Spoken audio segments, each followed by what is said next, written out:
எல்லாருக்கும் வணக்கம். இதுக்கு முன்னாடி கடலை மிட்டாய் பண்ணோம், நல்லாவே வரல. ஆனால் தீபாவளி டைமில் வந்துட்டு முந்திரி பர்ஃபி பண்ணோம், அது கொஞ்சம் நல்லா தான் வந்துருந்துச்சு. என் பையனுக்கு பிடிச்சிருந்துச்சு. திருப்பி வேணும் அப்படின்னு கேட்டால் நாங்கள் கடையில் வாங்கி கொடுத்தோம். ஆனால் அவன் வந்து நீ வீட்டில் பண்ணுமா, அது நல்லா தான் இருந்துச்சு அப்படின்னு சொல்லிட்டான். எனக்கு ஒரு தடவை பண்ணதை மறு தடவை திருப்பி அதே ரேஷியோவில் பண்ணாலும் திருப்பி பண்ண தெரியாது. சரி கேட்டுட்டானே, நம்ம இன்றைக்கி அதை ட்ரை பண்ணுவோமே அப்படின்னு சொல்லிட்டு நான் மறுபடியும் அந்த முந்திரி பர்ஃபி பண்ண ட்ரை பண்ணிகிட்ருக்கேன். எல்லா அம்மாவுமே அப்படி தானேங்க. பசங்க ஏதாவது சாப்பிட வேணும்னு கேட்டுட்டாங்கன்னா அதை செஞ்சு கொடுக்குற வரைக்கும் நமக்கு தூக்கமே வராது. மணி இப்போது 1:15 ஆகுது. என்னோட பையன் 2:15க்கு ஸ்கூல் முடிச்சு வீட்டுக்கு வந்துடுவான். அவன் வர்றதுக்குள்ளே இந்த முந்திரி பர்ஃபியை பண்ணி வச்சிடலாம் அப்படின்னு ரெடி பண்ணிக்கிட்டு இருக்கேன். ஃபஸ்ட்டு முழு முந்திரி பருப்பை 2ஆக உடச்சி நல்லா இருக்கிறத மட்டும் எடுத்து வச்சுக்கிட்டு பூச்சி வச்சது எல்லாத்தையும் கீழே போட்டுட்டேன். அதுக்கப்புறம் கொஞ்சம் கொஞ்சமாக மிக்சியில் போட்டு பல்ஸ் மூடில் போட்டு 2-3 டைமு வந்து திருகி விட்டுட்டோம் அப்படின்னா அது கொஞ்சம் பவுடர் மாதிரி வரும். நம்ம இப்போ 1, 2, 3 அப்படின்னு இருக்கிற இடத்துல திருகிட்டோம் அப்படின்னா கொஞ்சம் எண்ணெய் விட்ட மாதிரி ஆயிரும். அதனால் பல்ஸ் மூடில் வச்சு அரைச்சிக்கணும். இந்த பவுடர் பண்ண முந்திரியை எல்லோரும் சலடை போட்டு சலிப்பாங்க. நான் அப்படியே தான் யூஸ் பண்ணேன். சோம்பேறித்தனம். நாம் பண்ணுறதே யூடியூப்பை பார்த்து தான். அவங்க சொல்கிறத சரியாக வேற செய்யலை. எனக்கு அந்த டவுட்டு வேறு. ஐயோ, கடைசியில் இந்த முந்திரி பருப்பி வருமா வராதான்னு. 2 கப்பு முந்திரி பருப்பு எடுத்ததுனால 1 கப்பு சுகர் எடுத்து 1/2 கப்பு தண்ணி ஊற்றி நல்லா கொதிக்க வைக்கணும். இது வரைக்கும் நான் பார்த்த வீடியோவில் இந்த ஒரு டிப்ஸு மட்டும் நான் பார்த்ததே இல்லை. என்ன சொன்னாங்கன்னா, சுகர் கொதிக்கும் போது ஒரு மாதிரி அழுக்காக இருக்கிற மாதிரி இருக்கு இல்லையா, அந்த அழுக்கு போகணும் அப்படின்னா 1 ஸ்பூன் பாலை வந்து உள்ளே ஊற்றிட்டு எதுவுமே கலக்கக்கூடாது, நம்ம அப்படியே வெயிட் பண்ணணும். அது கொஞ்சம் சைட்லலாம் வந்து ஃபார்ம் ஆகும், அந்த அழுக்கை எடுத்துடணும் அப்படின்னாங்க. இப்படி சொல்கிறாங்க, செய்வோமேனு செஞ்சேன். பார்த்தா நல்லா தான் இருந்துச்சு. அந்த சுகர் சிரப் வந்து நல்லா கிளியராக இருந்துச்சு.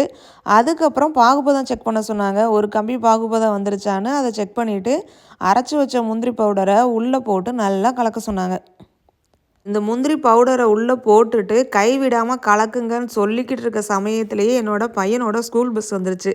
ஐயோ, இவன் வந்துட்டானா இல்லை இவனுக்கு எதுவும் கிளப் இருக்கான்னு செக் பண்ணணும்னு சொல்லிட்டு இதை அப்படியே விட்டுட்டு போய் செக் வேறு பண்ணிட்டு வந்தேன்.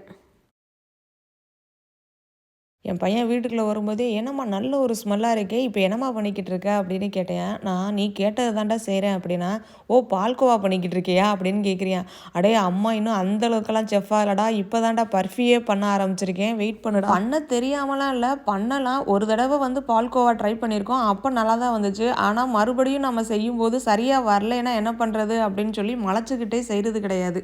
கிச்சனுக்குள்ளே வந்த என் பையன்கிட்ட கரண்டியை கொடுத்து, தம்பி கைவிடாமல் கிண்ட சொன்னாங்க, இதை கைவிடாமல் கிண்டுடா அப்படின்னு சொல்லிட்டு அவன் கையில் கொஞ்சம் நேரம் கொடுத்துட்டேன்.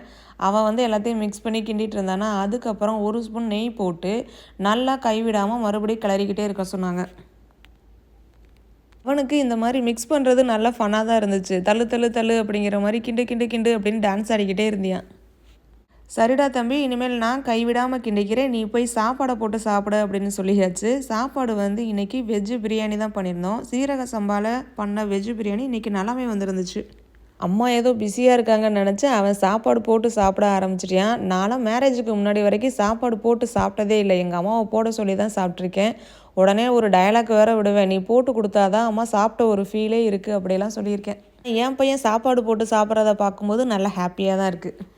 காஜு கட்லி ரெடி ஆயிடுச்சா அப்படின்னு எப்படி செக் பண்ணணும்னு சொன்னாங்கன்னா, நம்ம வந்து கிண்டிட்டு இந்த மிக்சரை இப்படி மேலேருந்து எடுக்கும்போது அது நல்லா ரிப்பன் மாதிரி கீழே விழுகணுமா. இந்த பதம் வந்ததுக்கப்புறம் அடுப்பை ஆஃப் பண்ணிவிட்டு கொஞ்சம் நேரம் ஆற வச்சிடணும். அதுக்கப்புறம் இந்த ஒரு பேப்பர் எடுத்து அதில் நெய்யோ எண்ணெயோ ஏதோ ஒன்று தடவிட்டு ரெடி பண்ணி வச்சுருக்க அந்த கலவையை போட்டு கொஞ்சம் நேரம் ஆற வைக்கணும். ஆற வச்சுருக்கிற இந்த மாவை சப்பாத்தி மாவு அளவுக்கு நாம் பசைஞ்சு எடுக்கணும். அதுக்கு அதே பட்டர் சீட்டை யூஸ் பண்ணி லெஃப்ட்டு ரைட்டு அப்படின்னு சொல்லிட்டு எல்லா சைட்லேயும் அதே பட்டர் சீட்டை யூஸ் பண்ணி நல்லா மசிச்சு சப்பாத்தி மாவு அளவுக்கு சாஃப்ட் ஆக்கிக்கணும்.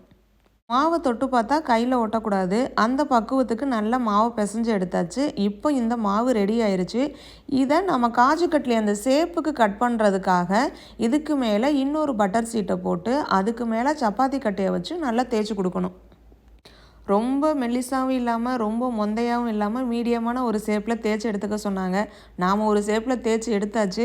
அதுக்கப்புறம் இதை அந்த டைமண்ட் ஷேப்பில் கட் பண்ணணும். அதுக்காக ஃபர்ஸ்ட்டு நல்ல ஸ்ட்ரெயிட்டான கோடு போடணும். அதுக்கப்புறம் கிராஸில் ஒரு கோடு போட்டோம் அப்படின்னா அந்த டைமண்ட் ஷேப்பு வந்துருச்சு. இப்போ நான் இதை செஞ்சு முடிக்கும்போது மணி 2:45. எப்படியோ ஃபைனல் ரிசல்ட்டு நல்லா வந்துருச்சு. இந்த காஜு கட்லி செம்ம டேஸ்ட்டாக இருந்துச்சு. பையன் கேட்டதை செஞ்சு கொடுத்தாச்சு அப்படிங்கிற ஒரு ஹாப்பி ரொம்ப அதிகமாகவே இருந்துச்சு. 100% அப்படியே அந்த காஜு கட்லி மாதிரி பண்ணியிருக்கானா அப்படின்னா இல்லை, சாப்பிட்ற மாதிரி ஏதோ ஒரு முந்திரி பர்ஃபி பண்ணியிருக்கேன். இதுவரை வீடியோ பார்த்துட்டு இருந்தவங்க எல்லாருக்கும் ரொம்ப நன்றி.